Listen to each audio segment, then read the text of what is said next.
What is good? What is good? Welcome back to another stream. We are in episode 8, and of course, I want to first off say thank you. Thank you for tuning in. It's your boy Dgotsauce, man. I appreciate your viewership. I appreciate the comments, all the things you guys say, all the likes you guys give. I appreciate it, man. And I really want to say that. Um, You guys are loving the migrant videos, so I'll keep those things coming. And man, you guys are going off in the comments too, so keep those coming as well. Make sure you hit that subscribe button though. Uh, yeah, as always, it is 2024. All gas, no brakes this year. We are going harder than ever, and today we definitely got some topics to talk about. I hope you guys are doing well. But this is an old one right here. This is something that had happened on Christmas, and apparently, two teenagers were fighting over Christmas gifts, and it ended up turning deadly for their sister. Let's tune in. 23-year-old mother of 2 is dead after being shot by her own brother on Christmas Eve. Abrielle Baldwin was trying to break up an argument between her siblings when one of them pulled out a gun. Fox 13's Evan Axelbank reports on what has the sheriff furious and the changes he is now calling for. Two teenagers in Florida were fighting over Christmas presents, and it was because of their older sister that they even got the Christmas presents. And they decided that because one got more Christmas presents than the other, it was the right thing to shoot the older sister that was trying to prevent them from arguing over Christmas presents. And she ended up dying because of it. But let's continue. Photos Abrielle Baldwin posted to social media show her filled with joy. She's just a woman going about life, doing her thing with her 2 kids, trying to make a living, trying to make it. On Christmas Eve, while at her grandmother's home on 22nd Avenue in Largo, she'd had enough of her brothers bickering. DeMarcus and Darcus began pulling guns on one another. First of all, we got to go over these names. DeMarcus and Darvis. Look at these two. Look at these two. Ah, man. Do I have to say it? I'm disappointed in them. I'm just disappointed. I'm very, very disappointed in how our community keeps seeming to fail when it comes to our children. These two boys could have had a bright future ahead of them. They could have done wonderful things in this world. But instead, they decided to enter into the gang / criminal world. But let's continue. Guns on one another. Abrielle told DeMarcus, quote, "You all need to leave that stuff alone. Why are you trying to start it? It's Christmas." They both had been fighting over Christmas presents, with the 15-year-old Darcus jealous that their mom had spent more on gifts for 14-year-old DeMarcus. After Abrielle stepped in, DeMarcus pulled a gun and fired, killing her and sending her son and his nephew, an 11-month-old, falling to the ground. She had a whole 11-month-old in her hand. So the breakdown of the story is the mother, their mother, ended up buying them Christmas presents, as a good mother does. She's probably a single mother. There's probably no father in the house. But she ends up buying them Christmas presents. And because the older one seen that the younger one got better Christmas presents than him, he decided to start an argument about it. Then Darkus pulled his own gun and shot DeMarcus, leaving him badly injured. This proliferation of guns on the streets and guns in this area and guns in the hands of these kids, this is the worst I've ever seen it. I don't think we've ever seen it this bad. The sheriff says the area around 22nd Avenue in Largo has been subject to extra patrols lately, with 13 gun-related incidents since September. He says his office has gotten reports of 17 guns stolen from unlocked cars. He suspects the guns used in this shooting were obtained that way. And people can't leave their car doors unlocked and leave their guns in their car. That don't make no sense. You know you got a gun in your car. Why are you leaving your car door unlocked? First of all. Second of all, you know you got a gun in the car. Why are you leaving your gun in the car when you ain't in the car? That junk should be on you at all times. But this is very unfortunate because these are two kids that they haven't even lived life yet. They haven't seen life yet. They haven't enjoyed life yet. They're now getting to start living life at the age of 13 and 14 and 15. You know, you're going into your middle school years, high school years. You're now starting to really understand how education works, how the world is working. You know that there are different types of people in the world. And I don't know the situation exactly where they were, where they were from. I know it was in Florida, but we don't know if it's the hood. And it could have been the environment they were raised in. It could have been the environment they were raised in. But again, this goes to just show us that it's unfortunate that you can be put in these situations and it's kind of like a dead end for a lot of young kids. Regardless of how good you look, how much potential you had, this stuff it seemingly always ends to death or jail. It's got to stop. Further, the sheriff says both juveniles have been let off the hook too easily by the juvenile justice system, particularly DeMarcus, who has a history of violence against school staff and law enforcement. The sheriff is calling for tougher laws. They are not getting the consequences that they should get that keep them from doing it again and again and again. Abrielle was only 23, and now her kids, an 11-month-old and a 6-year-old, will have to grow up without her. I can't imagine how those kids are going to feel about their uncles when they actually grow up and realize what happened. Christmas will never be the same. Holidays will never be the same.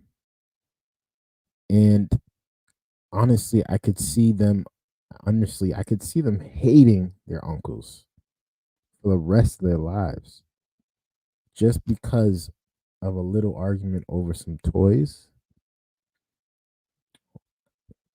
It's sad. It's a sad situation. She was only 23. She was young. She didn't even live half of her life yet. And she was trying to split up them from fighting and ended up getting hit with the bullet. Had an 11-month-old in her. The kid didn't even care enough to say, my nephew is in her hand. Let me not do this. Evan Axelbank, Fox 13 News.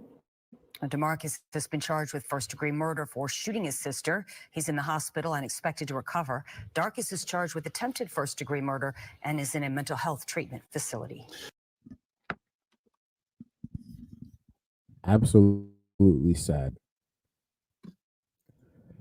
Absolutely just sad. Absolutely sad. One dead, two are going to jail over Christmas presents. We got to do better, people. We got to do better. Thank you guys for tuning in. I appreciate your guys' viewership, of course, always. We're gonna get right into this next topic. We ain't even gonna waste much time. Ain't even gonna waste much time. Y'all remember Brick Lady? Y'all remember Brick Lady when that went viral a few months ago, saying somebody hit her with a brick and all these black men were just standing around not doing nothing. Well, apparently she's a liar. Let's tune in. The woman at the center of a violation. Her phone number is now wanted by Houston police. This story got national attention after that woman live streamed what she claimed was the aftermath on Instagram and started a GoFundMe. Only KPRC2's Bryce Newberry is talking with the prosecutor on this case tonight. He joins us live near the Galleria with the latest. Bryce. Daniela, Houston police got called to this street in September, and when they arrived, the woman seen in that viral video told them that an Uber driver threw a brick at her head and then tried to kidnap her. But tonight, she has become the focus of this criminal investigation because Houston police say the surveillance footage captured by cameras on this street doesn't match her story. I remember back when this first came out. Everybody was saying, nah, she had an infection. She got stung by a bee. I remember that. So everybody was like, how'd she get hit with a brick? And that's all the damage it did? It just left her face swollen? That had to be some type of reaction to something she took. That's what everybody was saying, at least. I remember that for sure. Nobody was saying she actually got hit with a brick. And she's just, how you get hit with a brick and then you go online right after you get hit with a brick.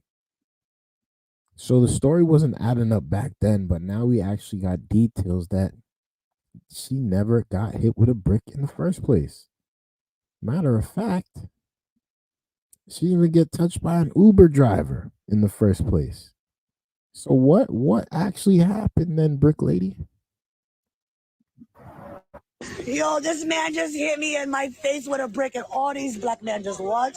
This video with more than 1 million likes on the Shade Room's Instagram page captured the moments after what appeared to be a brutal attack in West Houston. Y'all gonna let a man hit me in my face? The woman is 33-year-old Rhoda Osmond. What have I ever done to anybody in my life to deserve?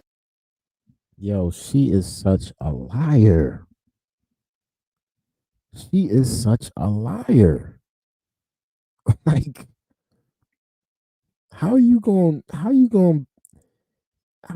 do that?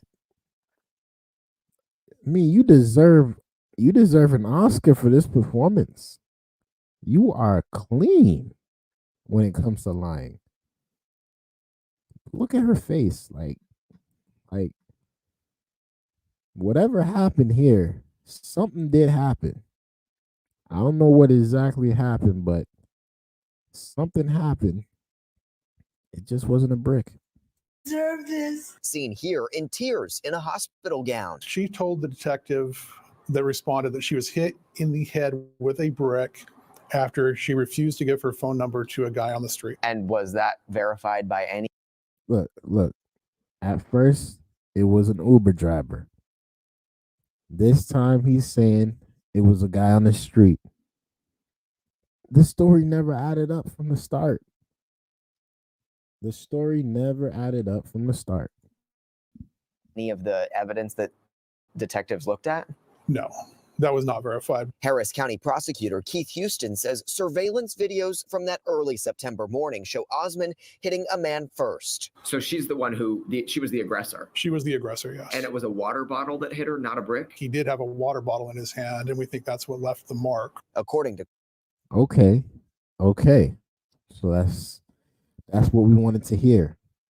She put her hands on him first, and she got koofied with a good water bottle. And this had to be one of those Yetis. This might have been a Stanley Cup. The damage it put to her face, that's why she thought it was a brick. The court documents, she asked someone else to launch this GoFundMe for her recovery, raising more than $42,000. But as the story went viral, a blogger on TikTok called police, alerting them to this 2020 GoFundMe, which claimed a vicious assault by a security guard in Minneapolis. Detective Thornton verified with. So she did all of this to get a bag on GoFundMe. We gotta stop with this, man. We gotta stop with this nonsense. Eventually, people, we gotta stop with the nonsense. We gotta stop with the lies. We gotta stop with the help me. We gotta stop with the Me Too's. We gotta stop. When are we going to be honest people? When? She got over $42,000 because of that video. And you know, all the comments were like, oh my God, how could they hit you with a brick? Oh my God, you deserve better. Oh my God, you didn't do anything. Oh my God, lock him up. That's what the comments were saying. They were backing her heavy. This chick, Carly, Russelled everybody. It's wild. With Minneapolis police that there was no assault done at that time. It was completely fictional. Prosecutors allege theft by deception and believe she would have received all that money had the campaign not been shut down. The violence that I have suffered since September 3rd is just unbelievable. I can't even believe I'm here. They try to leave me for dead. In an Instagram story posted Wednesday, Osmond addressed those who have doubted. This girl hopped on Instagram Live with a bonnet the next couple days and really said she can't believe what they did to her. They left her on the street to dead. The entire time it was self-inflicted wounds, and she got smacked real hard because of it. Don't put your hands on a man. Rule number 1. Rule number 2, don't lie about your situation, because the truth will always come back. This is sad. Rule number 3, don't go on Instagram Live with a bonnet. Those days are over. Those days are over, ladies. Don't do it no more. Doubted her. I actually have things going on in my life. I actually have real ways to make money. I don't have to get a GoFundMe for money. I actually can earn income because I'm actually. You're a liar. You're a liar. If that was the case, you wouldn't make a GoFundMe page. Let's continue. Educated, and I actually am talented. And tonight, a spokesperson. GoFundMe has zero tolerance for any misuse of our platform. The fundraiser has been removed from the platform. All donors have been refunded, thank God. And Rhonda Osmond has been banned from using the platform for any future fundraisers. Let's give a hand clap to GoFundMe.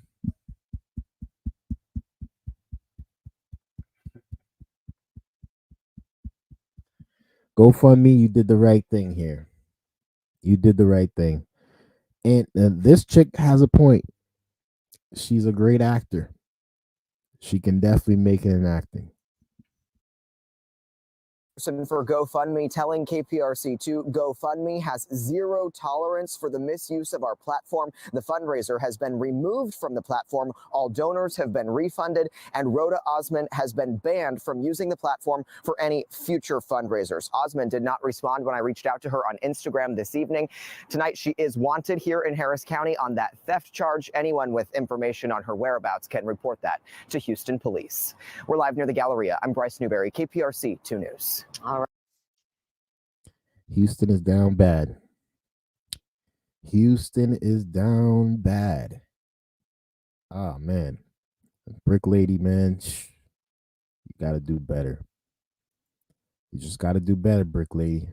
This is nonsense that we had to listen to. Absolutely nonsense. But thank you guys for tuning in again. I appreciate you guys for reviewing, for coming in. Make sure you leave a like on your way in. Make sure you leave a like on your way out. We got a couple more topics that we're gonna talk about. We ain't gonna be on here long today. Might be able to come back on tomorrow, hopefully. But this next topic is a topic that we've been going over for the past week, and it's got to do with war, of course. This time, though, it's not involving the U.S. just yet. This time, we got Pakistan and Iran. They are now bombing each other, and they are next door neighbors. And for what exactly? We don't know the honest truth. What we do know is one side is saying that they're bombing Iran backed militant groups, and the other side is saying they're bombing Pakistan militant groups. But let's get into it. Let's just get into it.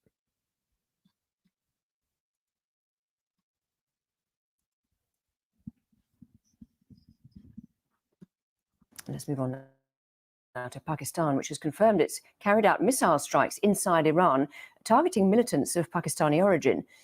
Earlier, Iranian media reported that several missiles had hit a village on the Iran-Pakistan border in the Sistan-Baluchistan province. A number of people reported to have been injured. It comes 2 days after Iran conducted strikes inside Pakistani territory, saying it was targeting anti-Iran groups. Pakistan's Ministry of Foreign Affairs issued a statement about its military action inside Iran. It says it used specifically targeted precision strikes against Pakistani terrorists who've based themselves in ungoverned spaces inside Iran. It says it had shared evidence of their activities, but no action was taken. And it says Pakistan acted now because it had credible intelligence of impending large-scale terrorist activities. This morning, Pakistan undertook a series of highly coordinated and specifically targeted precision military strikes against terrorist hideouts in Sistan-Baluchistan. So imagine this. This is kind of what they're saying. You know how Israel is going off on Gaza because of the terrorist group that lived in Gaza, Hamas? They are going after terrorist groups that are living pretty much right next door to them. So whoever's in Pakistan, they have terrorist groups that don't mess with Iran, and whoever's in Iran has terrorist groups that don't mess with Pakistan. And out of the whole situation, the actual Iran military and the actual Pakistan military are not fighting each other at the moment yet. But let's continue. Province of Iran. A number of terrorists were killed during the intelligence-based operation codenamed Margpar Sarmachar. This morning's action was taken in light of credible intelligence of impending large-scale terrorist activities against Pakistan by these terrorists. This action is a manifestation of Pakistan's unflinching resolve to protect and defend its national security against all threats. Let's go straight to Carrie Davis, who has been monitoring events there. So, Carrie, bring us up to date with the very latest on what's been going on between Pakistan and Iran. So early this morning, we had a statement from Pakistan's foreign ministry confirming that Pakistan had launched attacks on what they say are terrorist groups operating inside Iran. Now, this, of course, comes after Iran admitted yesterday that it had also carried out attacks inside Pakistan's borders on militant groups operating inside Pakistan. This is a bit of a... Y'all can't tell me World War III is not coming. You can't tell me. Soon from now, they're going to be like, okay, we wiped out the militant groups. Now we got to wipe out each other. This is sad, man. This is sad and chaotic. An ongoing discussion between Pakistan and Iran. There have been a lot of accusations over the course of years that Pakistan and Iran both accuse the other of harboring terrorist militant groups inside the borders that then come across the border, carry out attacks, and are then able to go back across, which makes it difficult for the nation's security forces to be able to go and get justice. So that is the backdrop to all of this. But the other thing to bear in mind is that Pakistan and Iran had, up until a few days ago, pretty cordial relationships. But at this point, that has deteriorated fairly dramatically. So we have had reports as well from Iran state media. They now say that 9 people are believed to have been killed in this particular strike that was carried. 9 people died in that last strike. Now, surprisingly, that's not a big number. But as you can see, the beef is growing. They're neighbors, and you can't tell me that Pakistan doesn't know about the militia groups that are living in Pakistan, and Iran don't know about the militant groups that's living in Iran. And clearly it's going to get bigger because they're literally not even talking into each other. They're just going out and bombing whoever they feel, whatever locations they feel deserve to be bombed. And it's not going to stop. And I'm just, at this point, I'm happy that the U.S. is not involved. And I hope they don't get involved because we don't need another one. Carried out by Pakistan. What's really interesting in the language that Pakistan is using is that it's talking very strongly about targeting militant groups, not talking about targeting Iran itself. It's very similar language, in fact, almost mirroring the same sort of thing that was said by Iran's foreign minister yesterday in Davos when he was talking and saying that Iran had carried out these attacks inside Pakistan. So will this all be now a line drawn underneath it? Both sides feel that they've both done the same thing. Or will we see Iran decide to retaliate? Will we see a further escalation between these two countries? Bear in mind, the backdrop to this as well is that in the course of the last few days, Iran has hit targets inside Syria, inside Iraq, and then inside Pakistan. It seems to be trying to show a display of strength, showing that anything that it considers to be a threat is a target. So how will it feel having been hit, or at least having had a hit happen inside its soil, even if that was not targeted at Iran and its military operations? So Iran is definitely, they're coming for the smoke. They saying we don't care what you talking about. We're gonna hit you from this side. We're gonna hit you from that side. We're gonna hit you from over there too.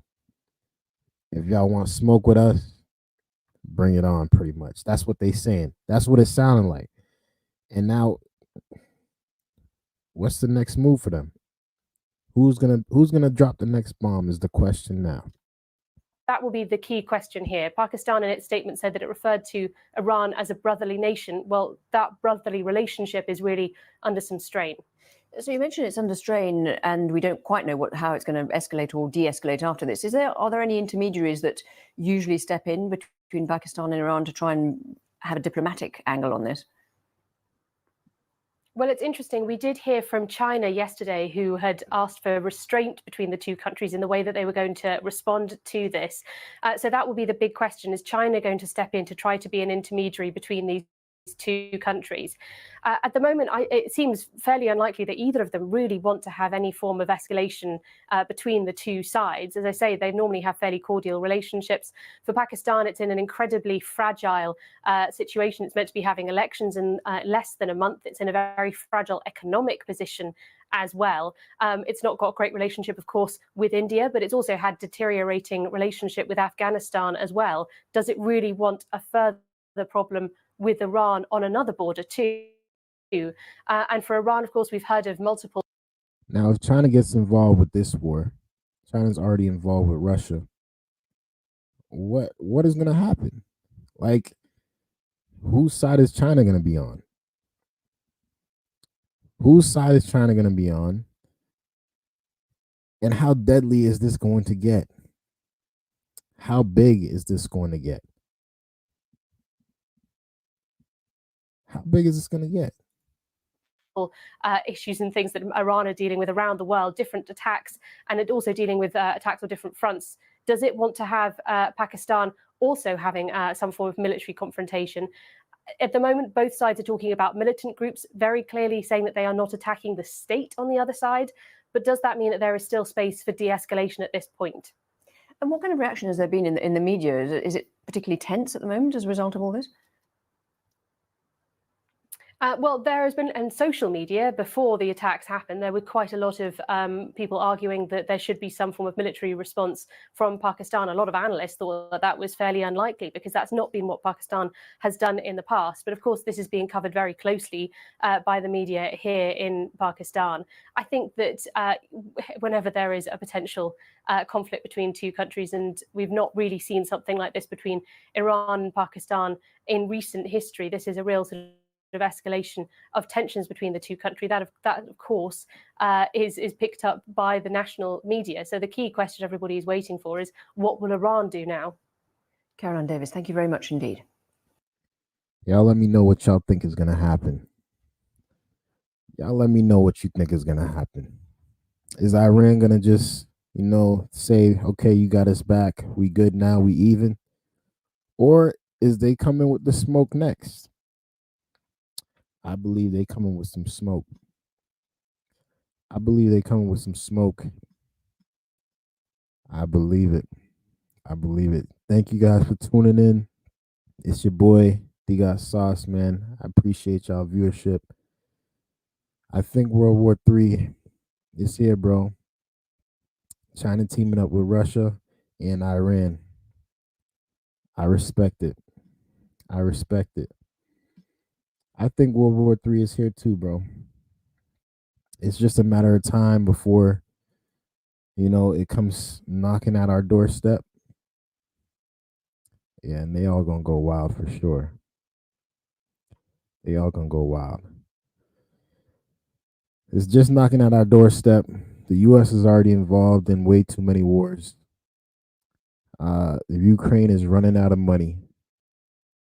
It's sad. It's looking sad out here, boys. It's looking sad out here. Russia will attack and take over Alaska. Then the world falls. Oh God. We'll see if that happens.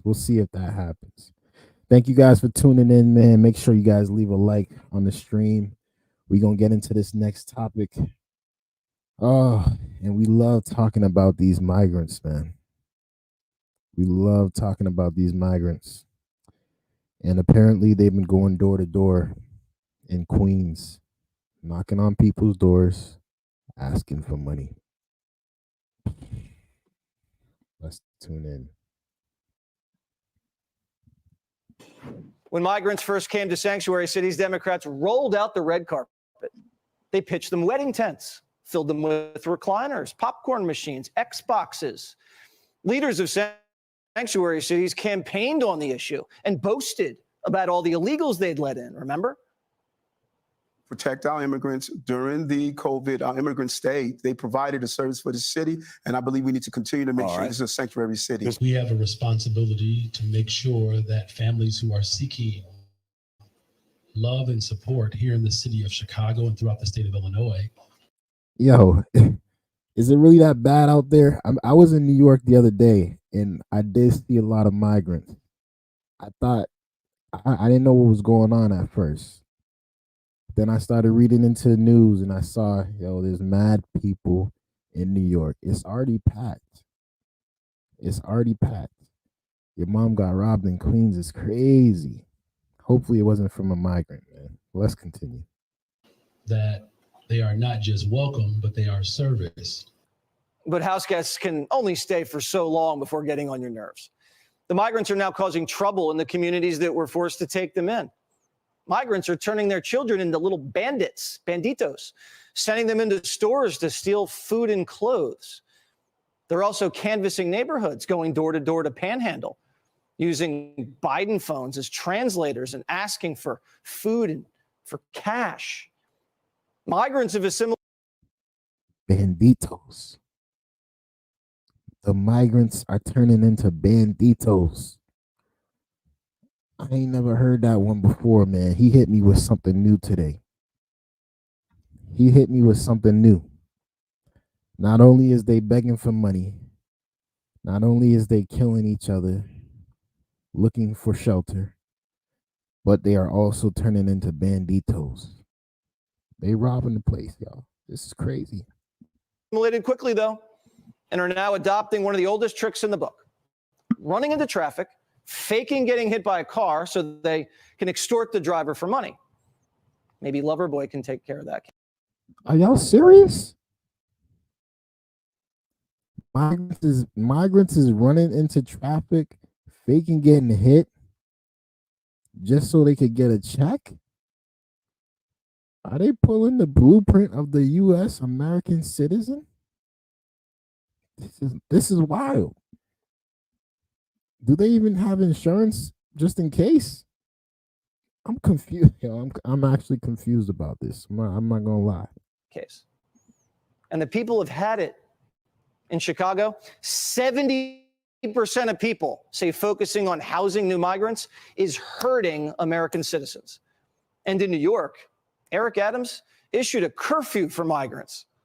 We're still getting thousands of migrants and asylums who are coming here. And so we want to give clear messages on what's expected. The overwhelming number of people who are there, they want to take the next step in their American dream. But you do have a numerical minority that we want to give clarity to, that you can't come into our systems and be disruptive and in the neighborhoods. Bad hombres aren't just impacting sanctuary cities. The whole country as a whole is suffering, and they know who to blame. Just 18% of Americans. We all know who to blame. We all know who to blame.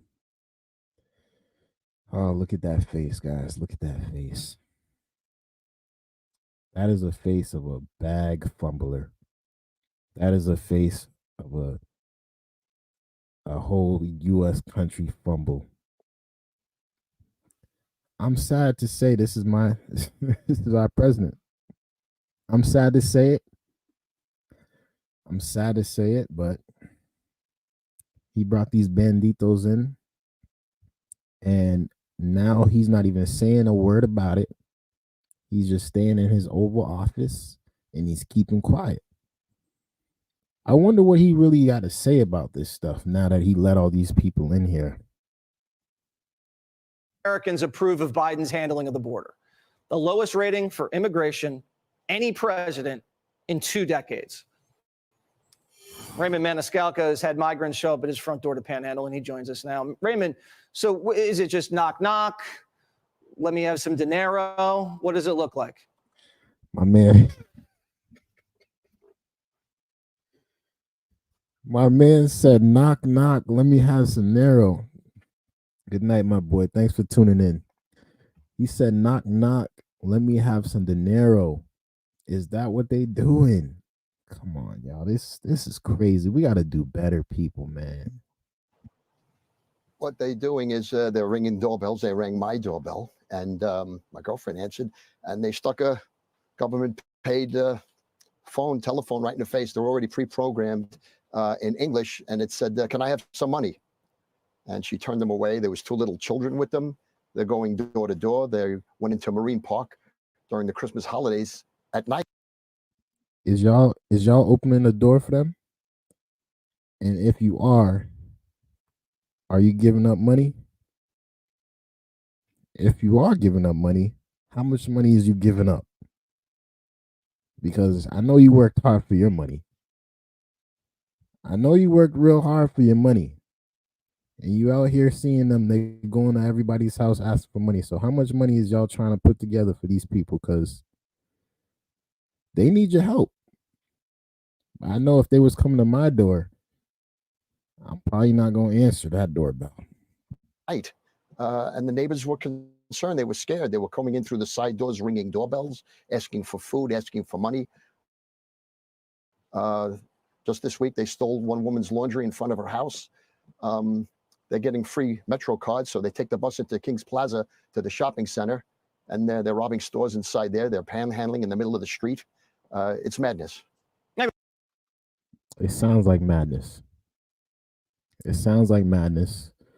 It sounds like chaos. It sounds like a bunch of people don't know what they is actually doing. And a couple months from now, we might be hearing a lot more drama that was never supposed to be on our doorstep in the first place.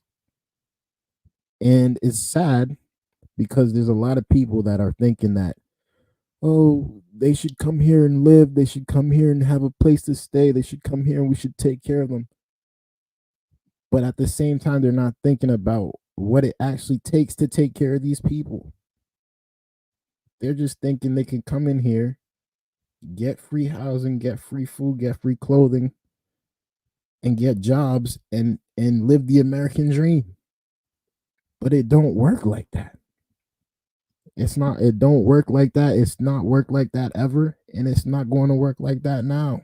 I mean, we feel bad for anybody that can't put food on the table when they have young kids or can't wear a warm coat in the wintertime. But I mean, this is enough. I mean, we have enough panhandlers as it is that are American citizens. We have enough thieves as it is. I mean, they're obviously, this city is full. It's full. And there's no jobs. I thought they were coming here to work. There's no jobs here?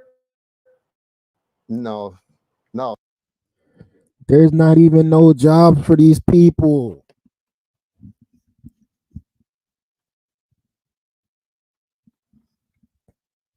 They promised you lies. If I was them, I'd be pissed. You telling me I came all the way over here in my flip-flops and you can't even give me a place to stay? You can't give me no food. You can't give me a job. You can't give me a job. You told me I could get a job when I came here. I don't care. I'll sweep the streets.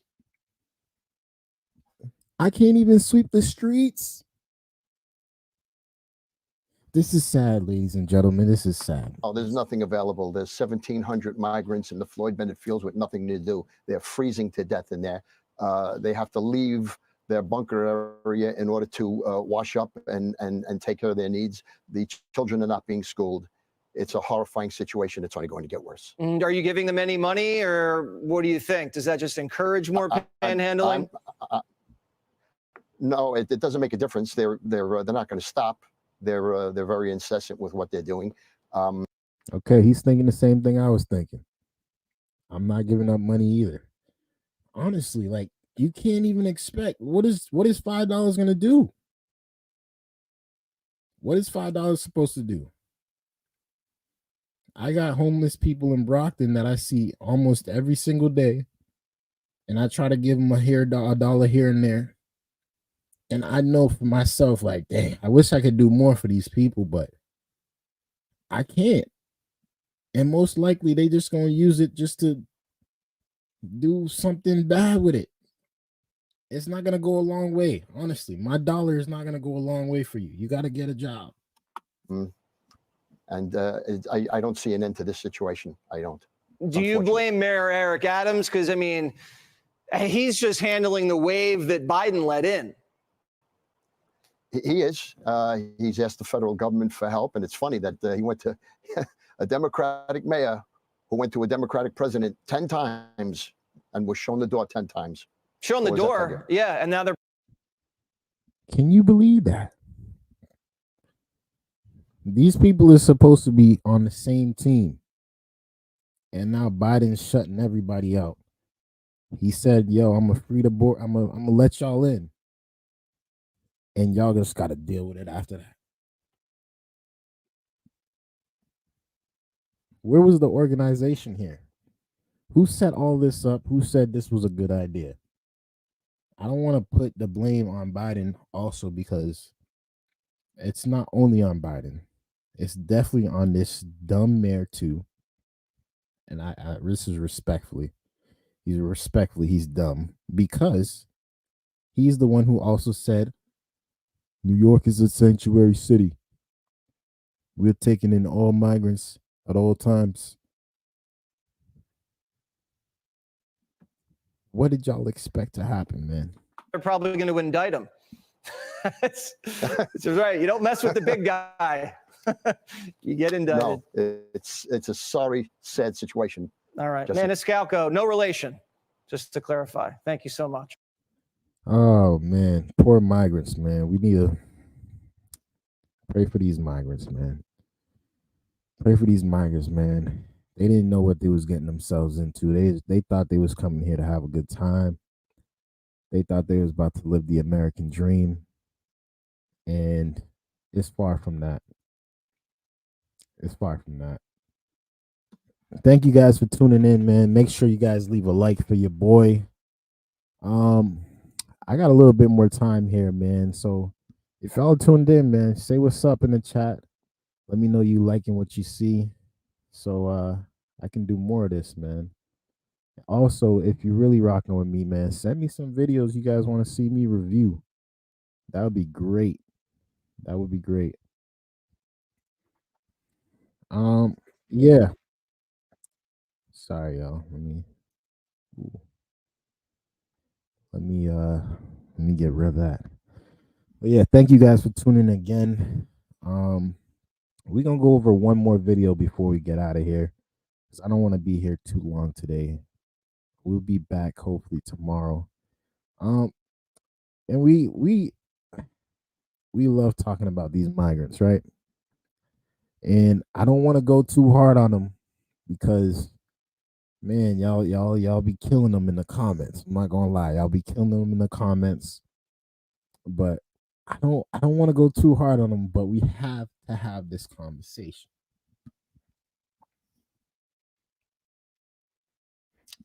We got to have this conversation. Not only is it cold for these migrants, but now it looks like in Denver, they're taking over the hospitals. Let's see it for ourselves. Let's see it for ourselves.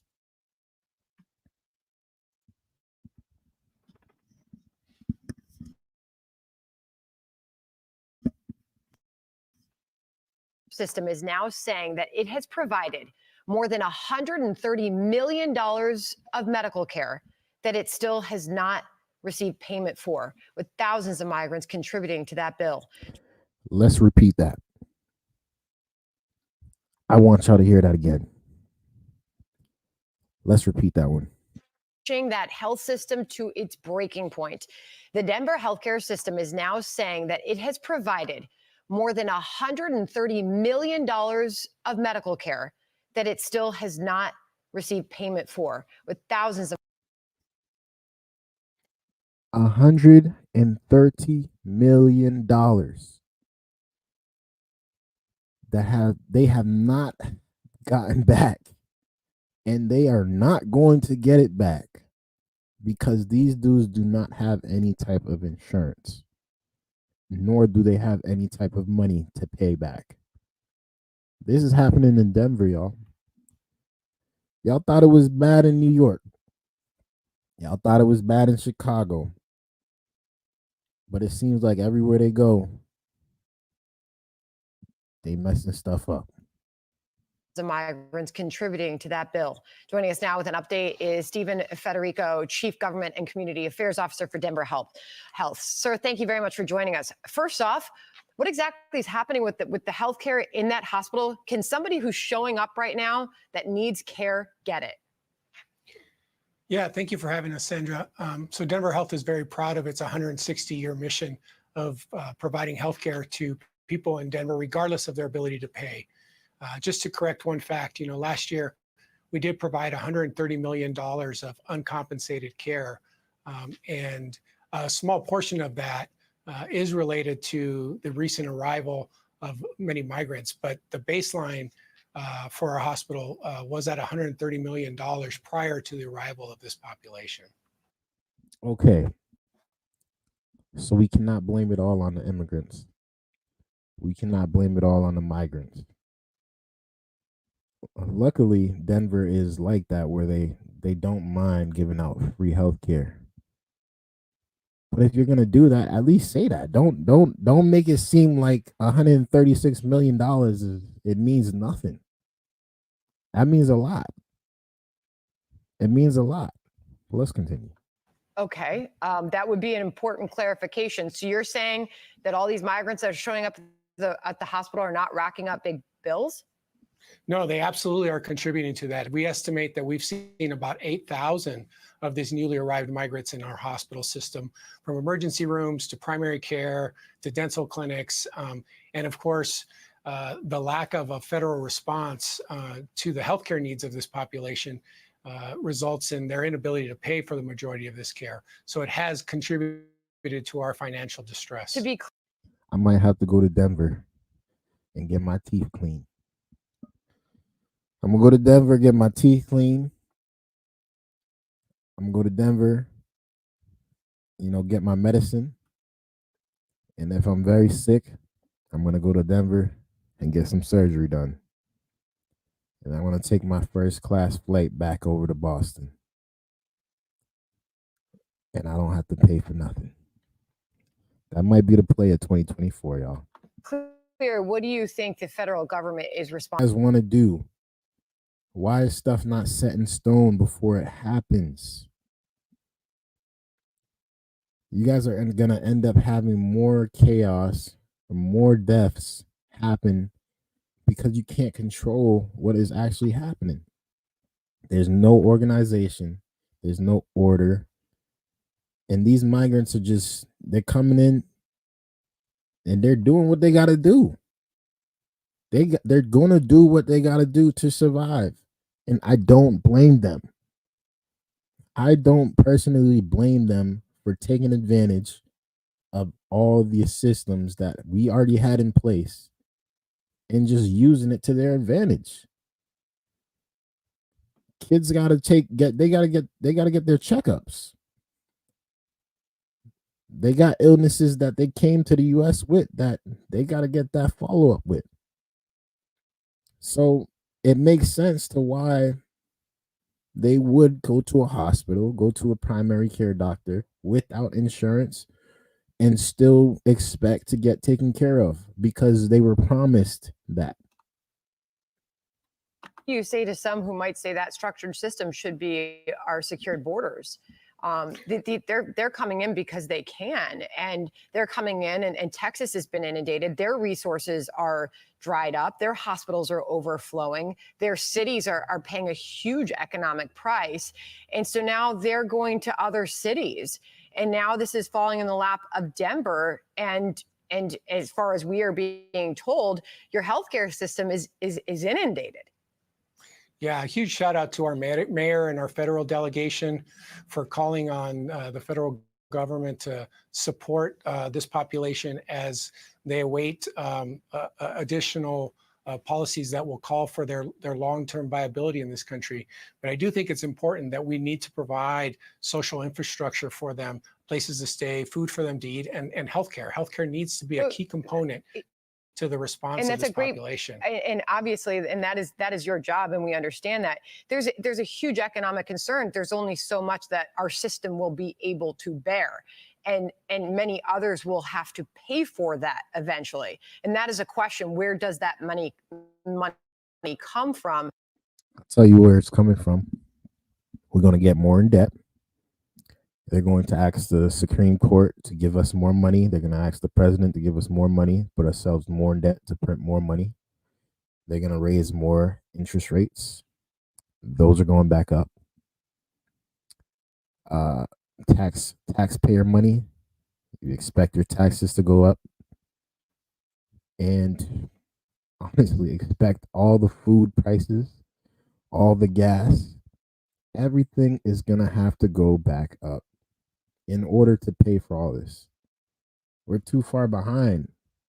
We're trying to still catch up from COVID years.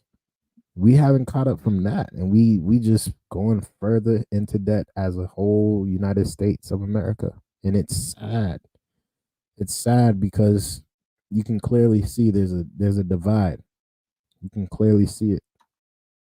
Your mayor, Johnston, who you just referenced, he said that there's a big problem with the lack of work permits for these migrants in what he called was a broken federal system. Listen here.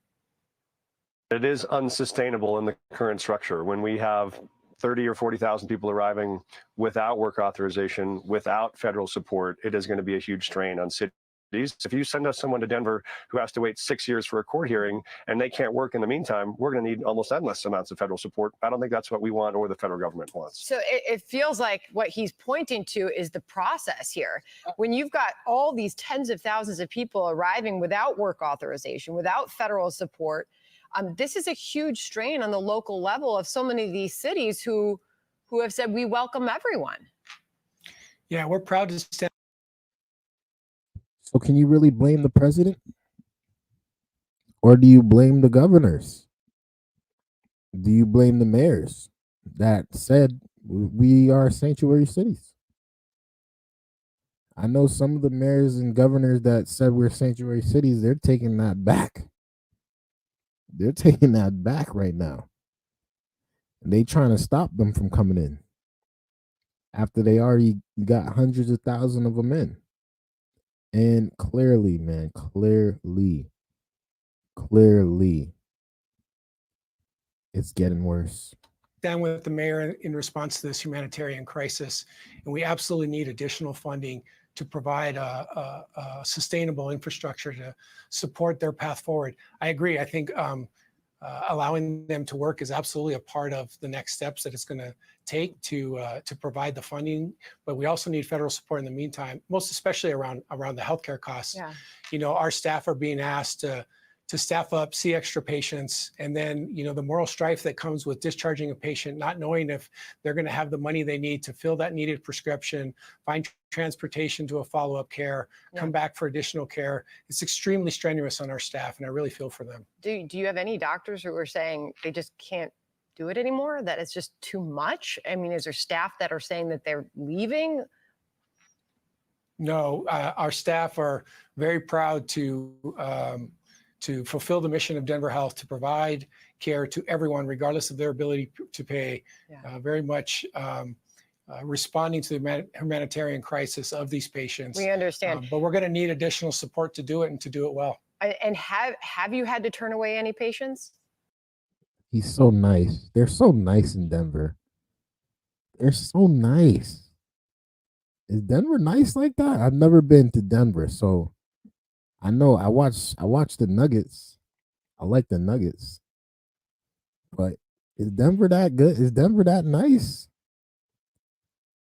They're so loving over there. I feel like I want to go visit there, honestly. Like I feel like I belong there, kind of. They're so nice. You get free healthcare. The workers over there are dedicated to the healthcare community. They're dedicated to the healthcare results that everyone is looking for. They want free healthcare, regardless of if you can't afford it or not. They want to shelter you. They want to make sure that you're fed. And they want to make sure that you can get your prescriptions filled. They're so nice over there compared to everywhere else that has these migrants there. Denver is actually still for it, it seems like, which is very interesting. Very, very interesting. No, so we'll always see patients, most especially through the emergency department, which is where we're seeing the vast majority of these patients currently. Oh, okay. So because the headline everywhere right now is that you've had to turn away patients. Is that not the case? No, we always see patients through the emergency department, regardless of their ability. Now, our ability to see them in follow-up is extremely limited based on physical capacity and the lack of resources to do so. Understood. We thank you for your time, sir. You have a huge task at hand. Appreciate your time. Thank you very much. Thank you for covering the story. Appreciate right. you. I'm Steve. That was interesting, for real. It looks like Denver is the place that the migrants want to be at this particular time. They don't have to worry about the cold wind. They don't have to worry about the snow in the windy city. They don't have to worry about the New York rats. They just got to come in and do what they got to do and be good citizens, or good migrants, at least. It's a beautiful thing in Denver. And I wish them luck over there. Pray for the migrants, man. Pray for the migrants. Thank y'all for tuning in, man. I appreciate y'all. I appreciate y'all. This is episode 8. We are on a roll, man. All gas, no brakes this year. I love you guys. I thank you guys for tuning in with me again. We will be back either tomorrow or over the weekend, maybe, to review some more stuff. We got some more stuff to talk about, man. I mean, the world is a crazy place. And, you know, I'm just trying to make it entertaining for y'all. And we're going to go from there. But I love you guys. Appreciate you guys. Make sure you guys have an awesome weekend. If I don't, come on here and kill it. As always, peace. We love you.